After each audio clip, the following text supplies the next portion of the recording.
નમસ્તે વિદ્યાર્થી મિત્રો, ધોરણ 9 વિષય ગુજરાતી ગદ્ય 10 ભારતીય સંસ્કૃતિની સિદ્ધિ પાઠમાં આપણે હવે કેટલાક બાકી રહેલા પ્રશ્નોની ચર્ચા કરીશું. અગાઉ આપણે કેટલાક પ્રશ્નોની ચર્ચા કરી હતી અને અમુક પ્રશ્નો જે બાકી હતા એની ચર્ચા આપણે આજે કરીશું. સૌથી પહેલાં આપણે જે સ્વાધ્યાયની અંદર જે પ્રશ્નો છે એની ચર્ચા કરીએ. તો એમાં જનરલ ક્વેશ્ચનમાં એક ક્વેશ્ચન આપેલું છે, આ પાઠમાંથી ભારતીય સંસ્કૃતિની વિશેષતાઓ લખો. આ પાઠમાંથી ભારતીય સંસ્કૃતિની વિશેષતાઓ લખો. તો વિદ્યાર્થી મિત્રો, આપણે પાઠમાં જોયું કે ભારતીય સંસ્કૃતિની કઈ કઈ વિશેષતા આપણને જોવા મળે છે. તો સૌથી પહેલાં આપણી સંસ્કૃતિ એ આપણને પશુતામાંથી માનવતા તરફ લઈ જાય છે. આ આપણી સંસ્કૃતિની પહેલી વિશેષતા છે કે આપણને પશુતામાંથી એ માનવતા તરફ લઈ જાય છે. એના પછી આપણી પાસે વિચાર વૈભવ, આપણે 3 વાત કરી હતી. એક વિચાર વૈભવ, એના પછી શબ્દ શક્તિ અને એક પશુતામાંથી માનવતા તરફ. તો આ ત્રણેય વાત આપણે એકસાથે યાદ રાખીશું એટલે આપણને લખવામાં સરળતા રહે. તો સૌથી પહેલાં પશુતામાંથી માનવતા તરફ લઈ જાય છે. બીજો પોઈન્ટ છે, આપણી પાસે એવી અનેરી વિચાર સંપદા છે કે જે આપણને આધ્યાત્મિક બાબતો તરફ દોરી જાય છે. એના પછી શબ્દોની અખંડ શક્તિ આપણી પાસે છે. 10,000 વર્ષ પહેલાં જે શબ્દો બોલાતા હતા એ હજુ આજે પણ બોલાય છે. આપણે એ શબ્દોને નકારી કાઢ્યા નથી, હા એમાં પરિવર્તન જરૂર કર્યું છે. તો એક શબ્દ શક્તિ આપણી પાસે છે. શબ્દ શક્તિની અખંડ પરંપરા આપણે જાળવી રાખી છે એમ આપણે કહી શકીએ. એના પછી છે સ્થળ અને કાળના ભેદો. આખા ભારતની અંદર સમય અને સ્થળ બંનેના ભેદ હોવા છતાંય જે સમય પ્રમાણે જે કેટલાક મહાન માણસો થઈ ગયા એમને જુદા જુદા સમયે જુદા જુદા સ્થળે એ પોતે યોગદાન આપ્યું હોવા છતાં એમને કોઈ પોતાના રાજ્યની અથવા પોતાની માતૃભૂમિના ગુણગાન ગાયા નથી. એમને આખા ભારતના ગુણગાન ગાયા, આખી ભારત ભૂમિના ગુણગાન ગાયા. તો આ પણ આપણી વિશિષ્ટતા કહેવાય કે માણસ પોતાની ભૂમિ, પોતાનું રાજ્ય છોડી અને દેશના ગુણગાન ગાય છે. તો આને પણ આપણે વિશિષ્ટતા કહી શકીએ. તો આમાં આપણે લખી શકીએ કે ભારત દેશમાં કેટલાક સંત મહંતો થઈ ગયા, જેમ કે તુલસીદાસ, શંકરદેવ, માધવદેવ, નરસિંહ મહેતા વગેરે આપણી ભારતીય સંસ્કૃતિને જાળવી રાખવા ખૂબ જ સારો પ્રયત્ન કર્યો છે.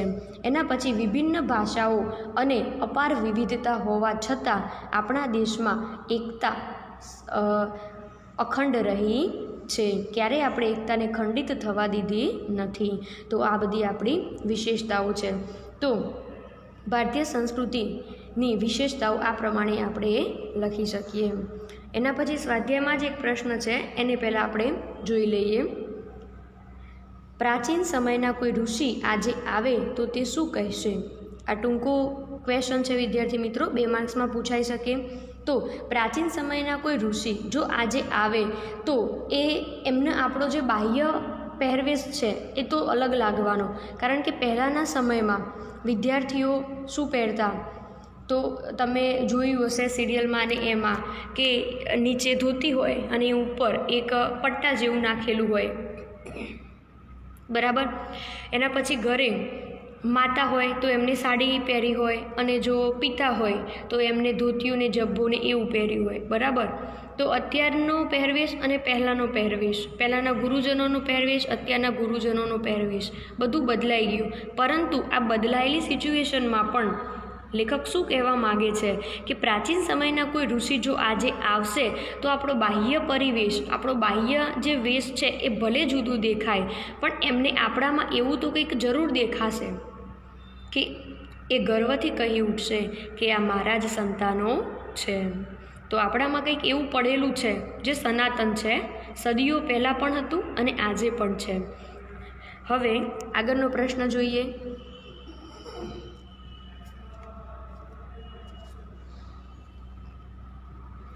ભારતની સંસ્કૃતિ પ્રયોગશીલ છે. વિનોબાના આ વિધાનને સ્પષ્ટ કરો. ભારતની સંસ્કૃતિની આપણે વાત કરીએ કે આપણી સંસ્કૃતિ સનાતન છે, એટલે કે ખૂબ જૂની છે. વળી પાછું લેખક કહે છે કે આપણી સંસ્કૃતિ નૂતન પણ છે. એટલે કે નવી પણ છે, ખૂબ જૂની પણ છે અને નવી પણ છે. એટલે કે આપણે જૂની વસ્તુને છોડી દીધી નથી, સાથે સાથે આપણે નવી વસ્તુઓને પણ સ્વીકારી છે. એટલે આપણે કહી શકીએ કે આપણી સંસ્કૃતિ એ સનાતન પણ છે અને નૂતન પણ છે. ત્રીજો શબ્દ લેખકે ઉમેર્યો છે, આપણી સંસ્કૃતિ પ્રયોગશીલ છે. તો એના વિશે આપણે ચર્ચા કરીએ. આપણી સંસ્કૃતિ પ્રયોગશીલ છે, વિનોબાના આ વિધાનને સ્પષ્ટ કરો. પ્રશ્ન ફરીથી બોલું છું, આપણી સંસ્કૃતિ પ્રયોગશીલ છે, વિનોબાના આ વિધાનને સ્પષ્ટ કરો.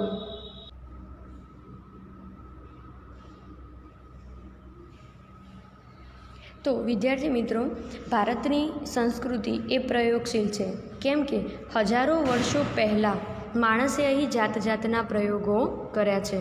હજારો વર્ષો પહેલાં પણ માણસે અહીં કેવા જાત જાતના પ્રયોગો કર્યા છે. આપણે જે સંસ્કૃતિને અત્યારે હાલ જોઈએ છીએ એ બધું જ શું આપણે કર્યું છે? ના. હજારો વર્ષો પહેલાં લોકોએ ઘણા પ્રયત્નો કર્યા છે અને એમાં સફળતા પણ પ્રાપ્ત કરી છે અને એનું પરિણામ અત્યારે આપણે ભોગવી રહ્યા છીએ. તો આપણે કહી શકીએ કે હજારો વર્ષથી માણસ અહીં જાત જાતના પ્રયોગો કરતો આવ્યો છે અને તેમાંથી આપણી આ ભારતીય સંસ્કૃતિ ઘડાઈ છે એમ આપણે કહી શકીએ.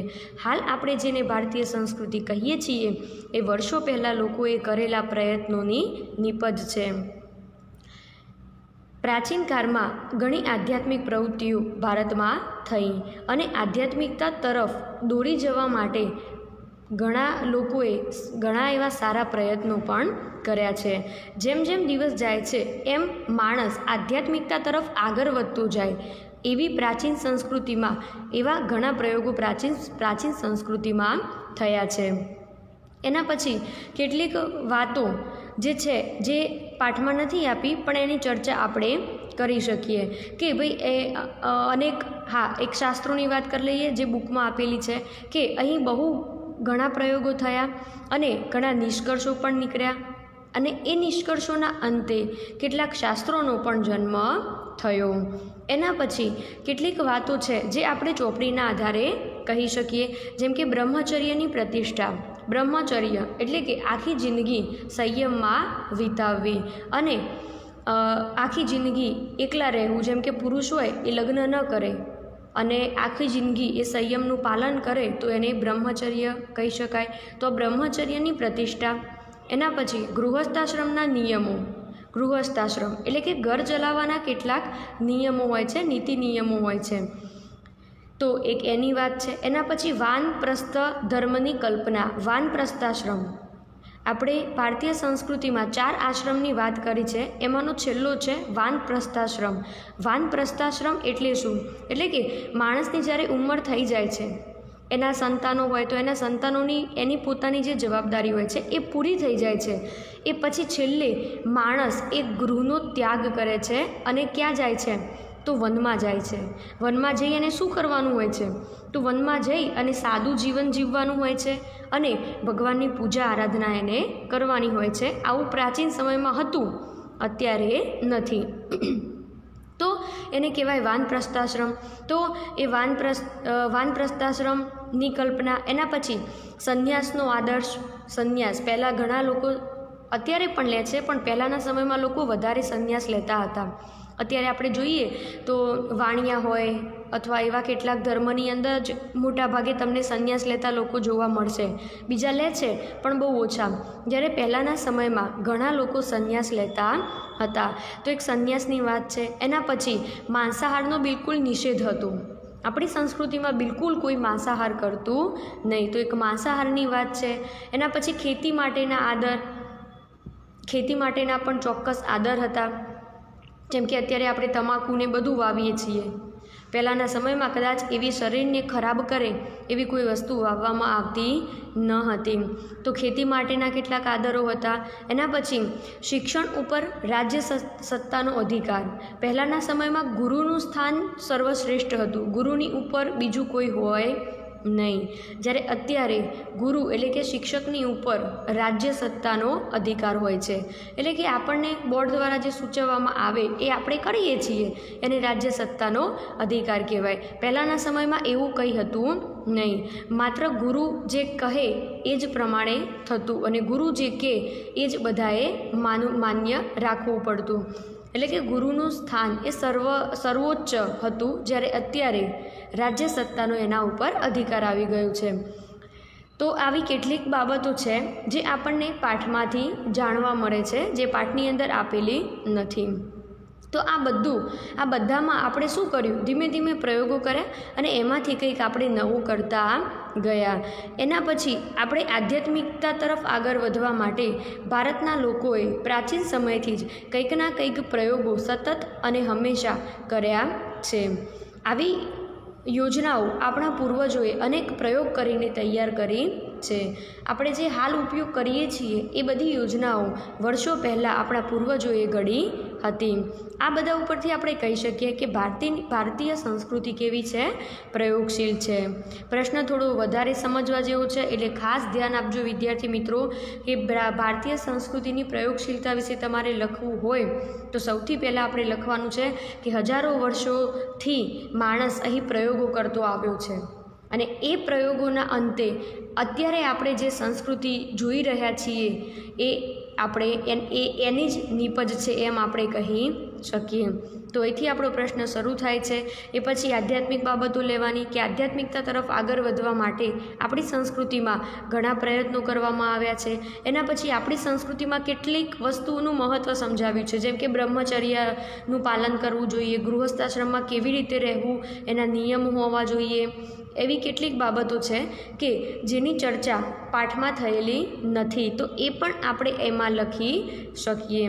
તો આ રીતે આપણે પ્રશ્નનો ઉત્તર લખવાનો છે. તો વિનોબાનું જે આ વિધાન છે કે આપણી ભારતીય સંસ્કૃતિ એ પ્રયોગશીલ છે, એ વાક્ય જ આપણા માટે ગૌરવવંતું છે. હવે ટૂંકા 2 પ્રશ્નો છે વિદ્યાર્થી મિત્રો, એની આપણે ચર્ચા કરી લઈએ. પ્રશ્ન બોલું છું.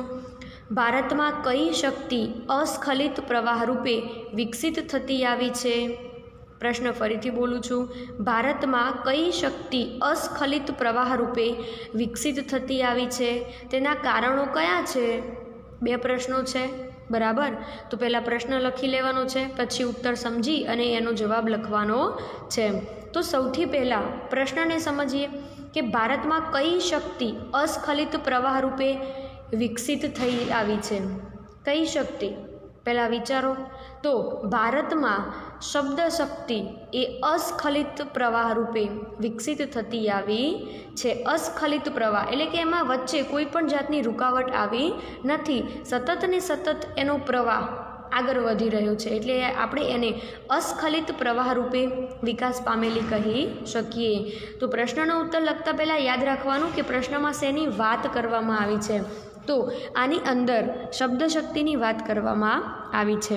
હવે આપણે જોઈએ કે કયા કારણોસર એ શબ્દશક્તિ એ અસ્ખલિત પ્રવાહ રૂપે આગળ વધી છે. એના કોઈ કારણો તો હોય ને, તો એના કારણોની ચર્ચા આપણે કરીએ.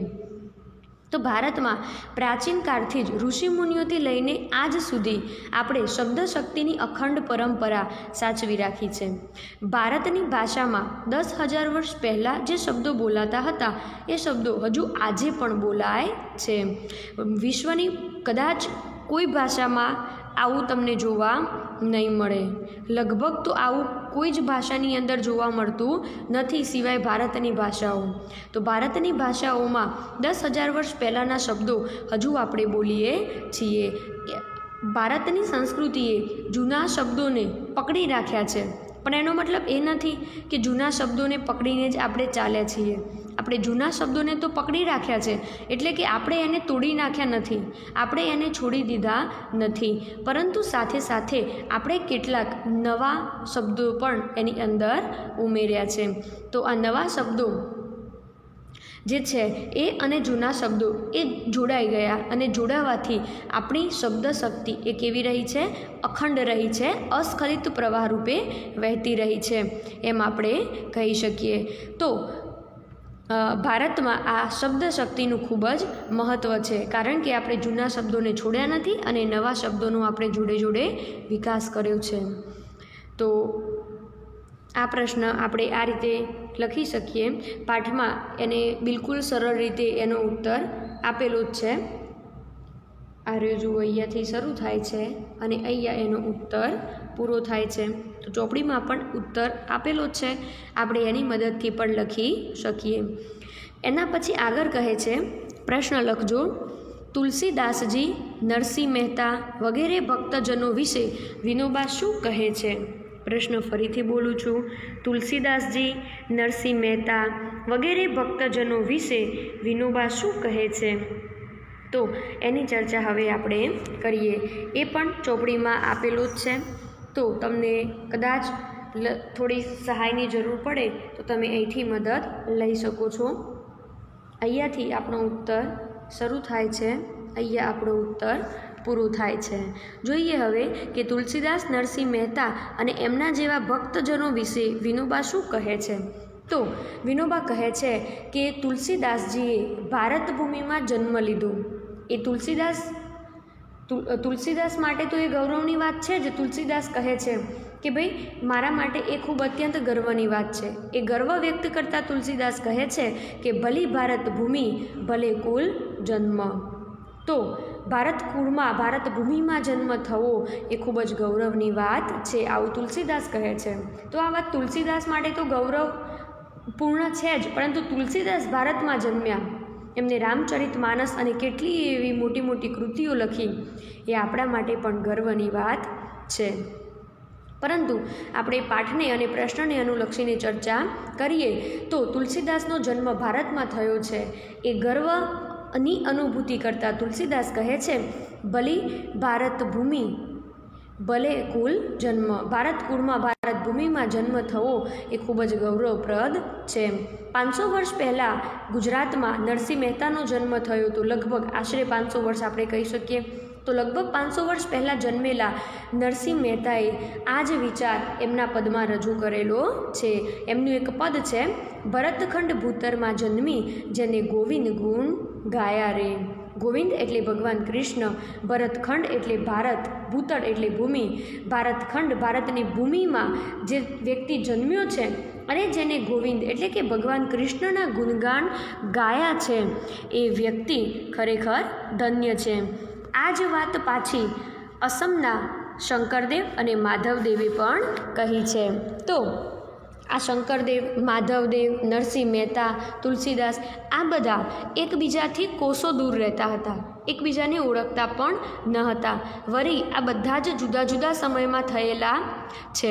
તો જુદા જુદા સમયમાં જુદા જુદા સ્થળે આમનો જન્મ હોવા છતાંય એમના સાહિત્યમાં એકરૂપતા આપણને જોવા મળે છે. કેવી એકરૂપતા? તો બધાએ ભારત ભૂમિના ગુણગાન ગાયા છે. તો એ ઉપરથી આપણે કહી શકીએ વિદ્યાર્થી મિત્રો કે તુલસીદાસ, નરસિંહ મહેતા આ બધા જ જે ભક્તજનો છે એમને આપણી સંસ્કૃતિને ગૌરવ અપાવે એવી વાત એમને રજૂ કરી છે. પોતાના સાહિત્યમાં એમને ભારતની સંસ્કૃતિનું ગૌરવ વધે એવી વાતો એમને કરી છે. તો આવા ભક્તજનો એ ભારતપુરમાં જન્મ્યા છે એ આપણા માટે પણ ગૌરવપૂર્ણ વાત છે. આ બધા જ પ્રશ્નોના ઉત્તર વિદ્યાર્થી મિત્રો તમારે નોટબુકમાં લખવાના છે અને તૈયાર પણ કરવાના છે. તો સૌથી પહેલાં શબ્દ સમજૂતી આપણે લખવાની છે અને સૌથી પહેલાં લેખક પરિચય લખવાનો છે. લેખક પરિચય લખાઈ ગયા પછી શબ્દ સમજૂતી લખવાની છે અને શબ્દ સમજૂતી લખ્યા પછી આ પ્રશ્નોના ઉત્તર તમારે લખવાના રહેશે.